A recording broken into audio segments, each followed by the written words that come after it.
Hello, it's Scott Manley here, and today we are looking at Frontier Pilot Simulator, which is it's not really a spaceship game, but it is set on distant worlds, the edges of civilized space, where they need brave pilots to fly their interesting, high-tech looking spaceship type things that aren't actually spaceships. So yeah, in many ways it kind of apes Elite in that it is a trader game where you're traveling from one location to the other and dealing with, you're basically having to fly things in between. But obviously you're not going to space. You've got much more issues with crashing into the terrain or dealing with the weather. And the weather is actually a pretty important part of this.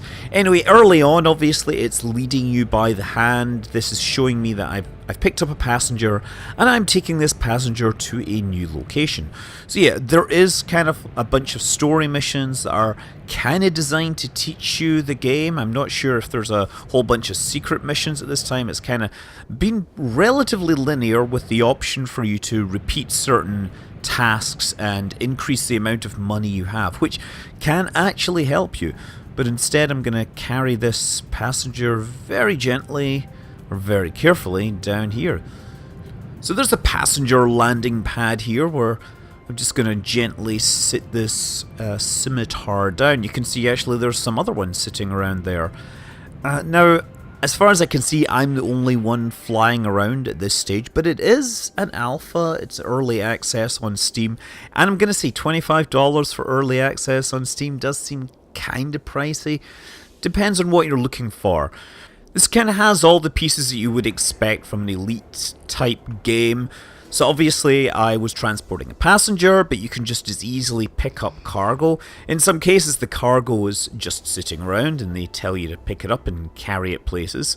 Just like this one. So I roll up to it, put the thing around my backside and then use my long robot arm thing that's in the middle to grab the stuff and stick it in my cargo bay. God, this does sound a little suggestive, doesn't it? Really? No, it is just flying. So yeah, we're going to take this cargo over the mountains. Now, one of the kind of big selling features, I guess, of this game is the atmospheric conditions. So it's not simple air being like a soup and slowing you down. No, they want to have weather conditions that actually are sensible. And if you push the Y button on the controller, it actually brings up this like vector field map showing you where the wind is blowing. And in early levels, you're just kind of dealing with the wind blowing you around and making things hard. As you travel around, you will encounter situations where you need to use the jet stream to travel faster and further. You will encounter other icons that aren't just wind hazards. I think there's icons for electrical issues and dust, stuff coming out of volcanoes. But yeah, this is me just trying to come over here. The other thing is that everything is sort of pretty well modeled in terms of physics. I say sort of, there's certainly some controls that I would like to see. But yeah, because I'm carrying some cargo, I suddenly realize that I'm weighing a whole lot more and smash into the ground, which is really rather embarrassing, to be honest. Yeah, let's try and bring this around a little more gently. So if you look over on the right side, that is my altitude gauge. That's altitude above sea level. And there is a little marker in the middle of that that either turns orange if you're descending or blue if you are ascending. The good news is that after that crash, I'm actually pretty close to this place where I can repair things. It's also warning me that flight conditions have deteriorated and there is now a strong northwestern wind that I'm going to have to contend with. This will happen kind of throughout the game. As far as I can tell, the early missions, it all seems to be scripted based upon when you deliver certain packages or certain people to certain locations. So yeah, once you've got your stuff, once you arrive at a base, you can take your little flyer, bring it into the hangar, and not only do they have the facilities to repair it, they actually have the facilities to do other things. They have upgrades, improvements, mongoose engines with extra diffractors. I've no idea what a diffractor is, but reading a lot of this, it does seem that it's someone who's relatively good programming that doesn't have English as their first language, and who am I to complain, because certainly they speak English better than I speak Czech. Oh yeah, the development team, they are in the Czech Republic. They are Razer SRO. Not sure if they've done anything else. They just sent me this and said, hey, maybe you'd like to fly it. In fact, actually, they were kind of clingy and said, could you fly it? Please, could you fly it? And I did, eventually. I had a lot of fun playing this on Twitch last night. Now that I gained the skills on Twitch, I decided to actually try and make a video and talk about what was good in this. So this particular package is supposed to be delivered to the cargo spaceway landing zone, which isn't on the ground. It is actually the landing zone on top of the big freighter spaceship, which has come into the atmosphere and is, I guess it's using anti-gravity, because surely it's not using the same kind of propulsion that I'm using here. There it is. It's probably come from light years away. This is a world sitting on the frontier, the limits of human space. Pioneers have come here to establish a new colony, and I'm one of those brave, less brave pilots. I'm really a grunt, to be honest. I'm not anyone fancy, but I'm going to do my best. Now with that delivered, I can do a few more missions and eventually get enough money to upgrade my aircraft. And the next version up is this one, and I don't actually remember what it's called, but it does have 4 engines.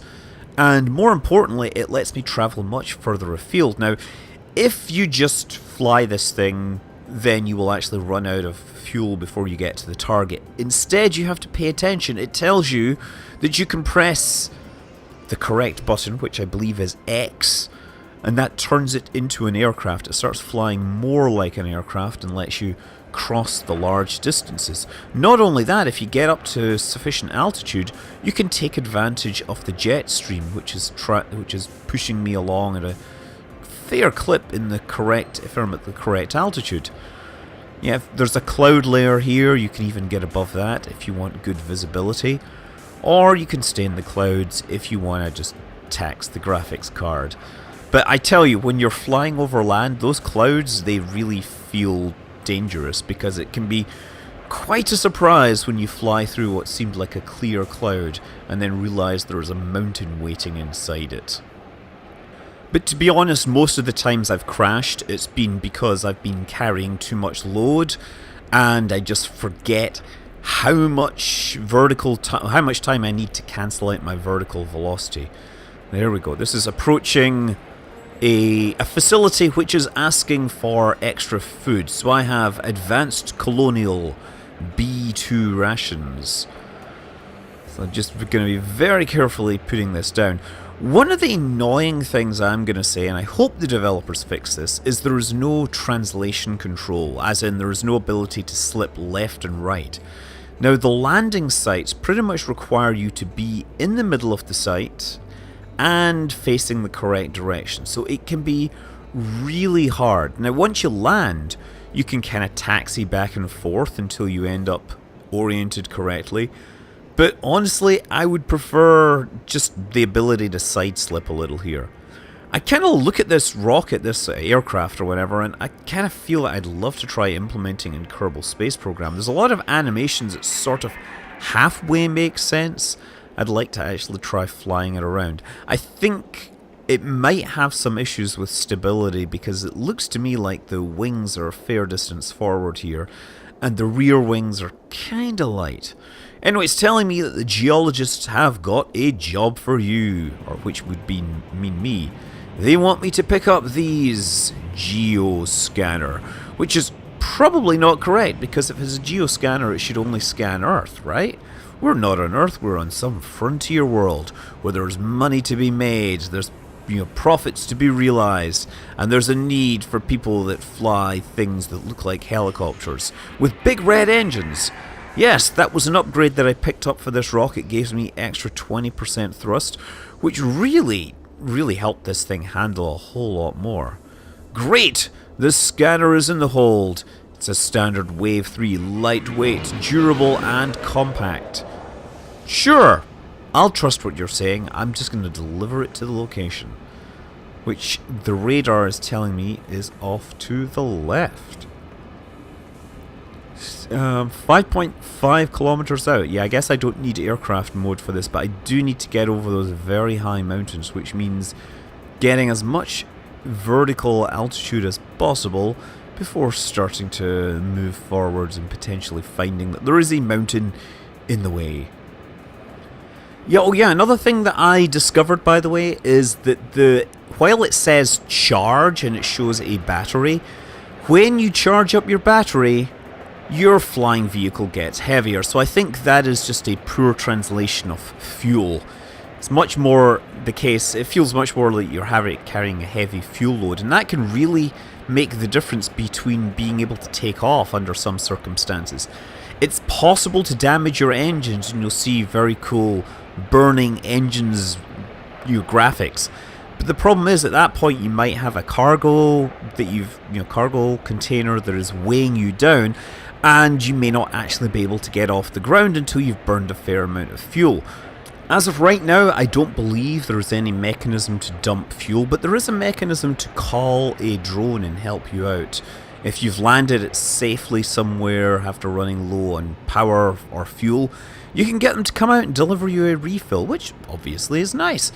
Means that you, as long as you find a place to ditch, you should be fine. Okay, deliver the scanner here.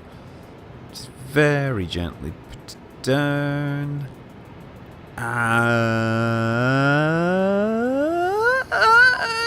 Oh, wait, no, I ran out of pitch there. I was going to try and just continually ramp up, but apparently my vocal cords can't manage it. There we go. Oh, bit of a rough landing there, but I don't think we did any serious damage. We're down to 97% thrust on those engines. That can be a problem. If you take damage to your engines, it'll frequently end up in a situation where you can't take off and can't recharge and you can't figure out how to repair it. Okay, so we're now heading to drop this geological scanner, or pick up this geological scanner 30 kilometers away. That's a fair distance for me to travel. Good news is I have the transformer capability. Drill site north. One wonders what they're drilling for. After all, if you're setting up a colony, there's surely a reason for there to be, reason for you to be there. So there's probably resources and all that. I mean, honestly, most of the resources to make a space colony successful should be found at the location. Otherwise, your colony will be eternally enslaved to the people that can import important things like water. Oh yeah, and on the left there, that is a pretty cool looking volcanic spout there throwing out pink icons. I have no idea what those pink icons are, but I'm going to make a point of staying away from them. Because as far as I can tell, there's no way to save and then reload from a save. It automatically runs the clock, or it automatically saves checkpoints, which is very inconvenient when you crash, because you can't then go back to a fresh save. Okay, there we go. Meteorological scanner, 2.2 kilometers away. Oh, looks like there's runway. I'm actually now curious, can you land on these runways? Is that what they're designed for? Because, not gonna lie, I would like to actually land this on a runway sometimes. Here we go. Oh, look at that thing.